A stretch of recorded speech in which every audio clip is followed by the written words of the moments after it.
전직검사 현직 변호사 김규현입니다. 10억을 사기쳐도 벌금이 고작 2천만 원. 우리나라 사기꾼들 막 몇십억씩 헤쳐놓고 솜방망이 처벌로 몇 년 살고 나와가지고 사기친 돈으로 그냥 막 호의호식하고 그냥 이쯤 되면 국가가 사법기관이 사기를 조장하는 거 아니냐? 끊이지 않고 나오는 솜방망이 처벌에 대한 비판. 근데 10억을 사기치고 벌금 2천만 원 넣은 사례가 있나? 이건 좀 많이 오바 같은데. 자, 우리 사기죄 법정형이 10년 이하의 징역 또는 2천만 원 이하의 벌금입니다. 근데 이게 우리 형법이 1953년에 만들어졌거든요. 그때도 10년 이하 징역이었어요.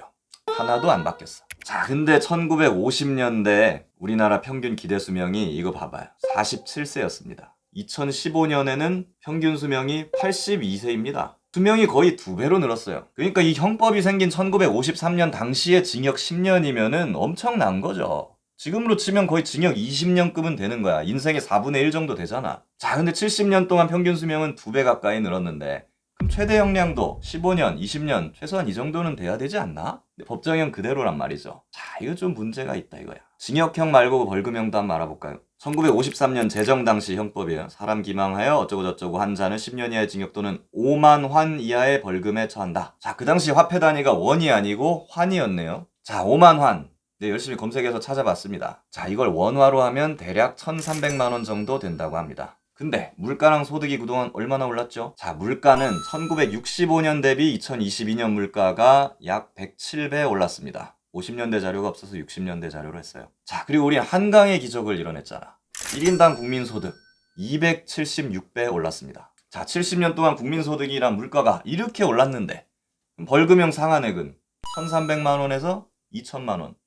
2배도 안 올랐어. 이러니까 어찌 보면 악질 사기범들은 법원이 많이 때리고 싶어도 때리기가 어려운 거야. 물론 벌금형이 낮은 건 의도적으로 그렇게 해놓은 걸 수도 있습니다. 돈 많은 사기꾼들 봐봐. 얘네들 막 벌금 1억 2억 해봤자 그래 그 돈 그냥 내가 낼게 이런다고. 돈 많은 사람들은 그까지 돈 몇 억 내는 거보다 깜빵에 1년 2년 들어가는 게 더 무섭지. 돈을 못 쓰잖아. 그러니까 법을 만든 사람들이 이런 거 예상을 하고 벌금 2천만 원 이상 때릴 거면 차라리 징역형을 때려라. 이런 의미에서 벌금을 일부러 낮게 해놨다. 이렇게 볼 수도 있습니다. 사기죄 피해 금액이 5억 원이 넘어가면 특정경제범죄 가중처벌법이 적용됩니다. 이러면 최저 형량이 이제 징역 3년, 5년, 최대는 막 30년, 무기징역 이렇게 됩니다. 근데 한 명한테 5억 원 넘게 사기치기가 생각보다 어려워. 왜 한 명이냐? 특경법 피해 금액 기준은 원칙적으로 피해자 한 명당 기준이에요.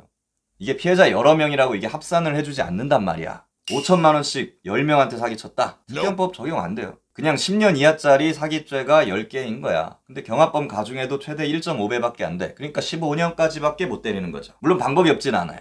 10명, 20명, 100명 막 이렇게 피해자 숫자가 엄청 많으면 상습범으로 봐갖고 상습사기죄 적용할 수 있습니다. 그러면 특경법이 적용이 돼요. 최대 무기징역이 가능하긴 하죠. 근데 우리 사법실무는 상습범 자체를 잘 인정을 안 합니다. 이게 상습범을 적용했을 때 단점도 있어가지고 그래요. 이건 나중에 한번 다뤄보겠습니다. 자, 이런 것들 고려하면 단순 사기죄도 최대 형량을 현행 10년에서 적어도 15년, 20년 정도로는 개정을 해야 되지 않나. 그래야 막 전세 사기, 보이스피싱, 전청조 이런 친구들에 대해서 제대로 정의 구현을 할 거 아니야. 사기죄 형량 현실에 맞게 개정되길 희망해 봅니다. 검사 출신 변호사 김규현이었습니다. 궁금한 거 있으면 댓글 주세요.